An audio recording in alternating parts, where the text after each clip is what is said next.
La iconografía de los sacramentos. Pues aquí también nos va diciendo algo que os va a hacer pensar, tanto como supongo que me ha hecho pensar a mí. ¿Recordáis que se dice que los primeros cristianos, y hay imágenes que así lo demuestran, que se han encontrado y las primeras iglesias cristianas empedrados en el suelo, en mosaicos, el símbolo del pez? ¿Lo recordáis? Sí. Mosaicos hechos de piedrecitas que haciendo dibujos, como hacían los griegos, hicieron los romanos en sus suelos, como tenemos por aquí cerca también, en arqueología lo hemos visto. Se dice que en iglesias cristianas antiguas aparecía un pez y que eso era el símbolo de que era una iglesia cristiana. Incluso se habla de que en catacumbas, cuando se reunían los cristianos o cuando se hacían en plan contraseña para identificarse unos a otros, se escribían que eran un pez, que simbolizaba que Cristo, ¿qué había hecho con los peces? ¿Lo recordáis? Os haré pescadores de hombres, y había multiplicado además los peces y dando de comer a la gente. Así se identificaban como cristianos, a través de ese símbolo. Esto es lo que se nos ha ido diciendo, ¿verdad? ¿Realmente ha sido así? Vamos a ver algunas cosas que nos harán pensar. El Cristo pescador, en cambio, es ya una alegoría del bautismo que nos introduce en el campo temático alusivo a los sacramentos. La figura del pescador, habitual en las artes figurativas contemporáneas de carácter pagano, simboliza a Cristo pescador de almas a través de las aguas del bautismo. ¿Qué lleva el Papa como anillo? ¿Lo recordáis? Un anillo grande de oro.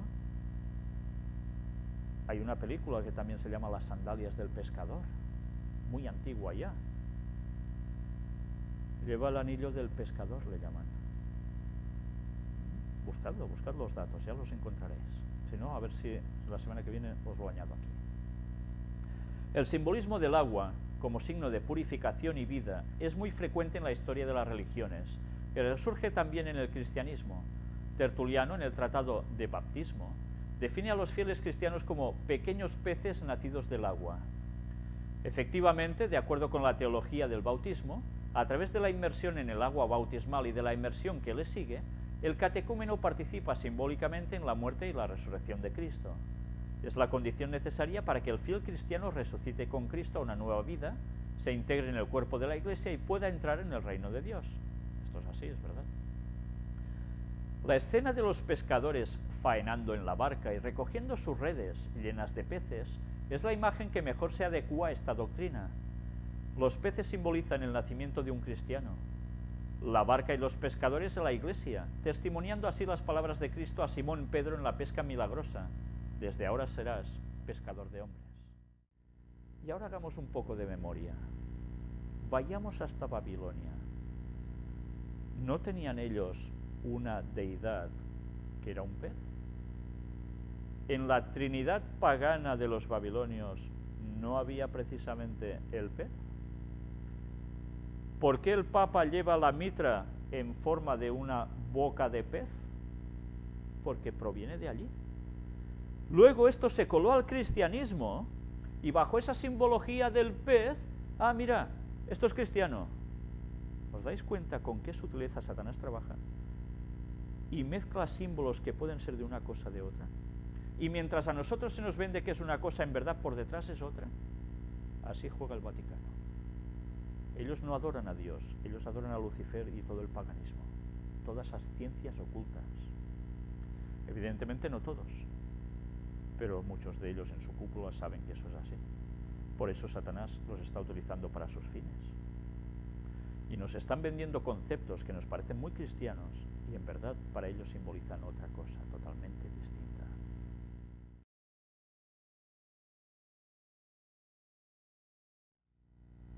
Y mirad que ahora nos vamos a introducir en algo que ya todos estábamos sospechando.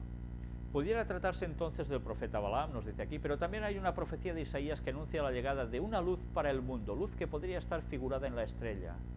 El pueblo que andaba a oscuras vio una luz intensa, sobre los que vivían en tierra de sombras brilló una luz, porque un niño nos ha nacido, un hijo se nos ha dado, dice Isaías, refiriéndose a Jesús, que curiosamente, y ahora ya lo digo aquí, también se le dice que es Padre eterno, príncipe de paz. ¡Ay, qué problema! Si Jesús es Padre eterno, Hoy, ¿cómo entendemos eso? Pero el Padre no es el Padre, Jesús es Jesús. ¿Por qué Jesús utiliza el mismo título que el Padre? ¿Os dais cuenta? Cuando los antitrinitarios dicen ¿por qué se bautizaban en el nombre de Jesús?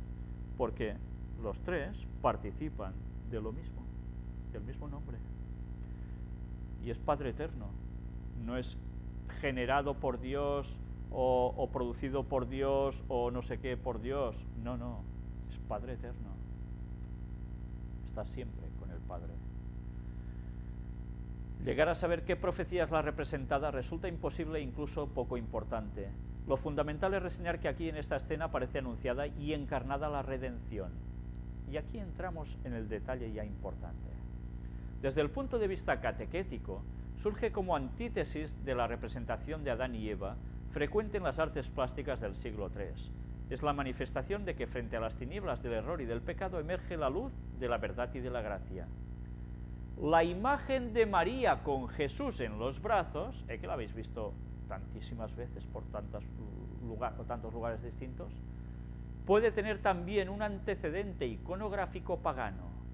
La diosa Isis con un pequeño Horus en sus brazos, cuyo culto se extendió por el Mediterráneo y llegó a Roma en los primeros siglos de nuestra era. Ah, la imagen de la Virgen con el niño. ¿De dónde surgió esa iconografía? De adaptar esa divinidad pagana al cristianismo. ¿Cómo podía seguir el Vaticano a adorar a Isis si no era camuflándola con la Virgen María? Y tú ves la Virgen María y ellos hablan de la Virgen María, y en cambio en verdad están adorando a Isis. Lo mismo hacen con la Trinidad. ¿Entendéis ahora su juego?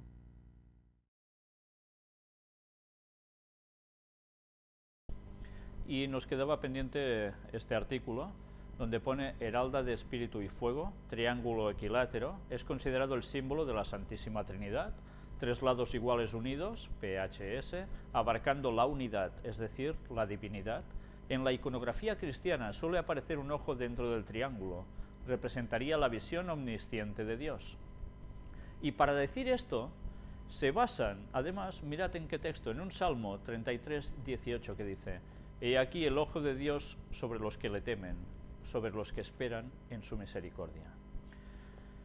No sé si os dais cuenta, una vez más, de esta extraña relación, poner como de un símbolo pagano pasado a cristianismo. O sea, se utiliza un concepto teóricamente basado en Biblia para poner un símbolo que en verdad no es símbolo divino. Aquí nos dice que viene o que se aplica a la iconografía cristiana. ¿Realmente esto es iconografía cristiana desde su mismísimo origen? ¿No? Porque ya hemos mostrado tantas veces en las primeras conferencias y demás cómo este símbolo procede de una antigüedad tan lejana, de unas culturas tan paganas, que para nada significaba el ojo de Dios, de nuestro Dios. Pero bien, ahí está la gracia del catolicismo. Bajo mostrar aparentemente algo que es cristiano, para ellos en verdad hay una transmisión de conceptos paganos que sigue en vigencia. Sé que ese concepto sigue creando asperezas en muchas personas, pero esta es la auténtica realidad. Juegan a dos bandos.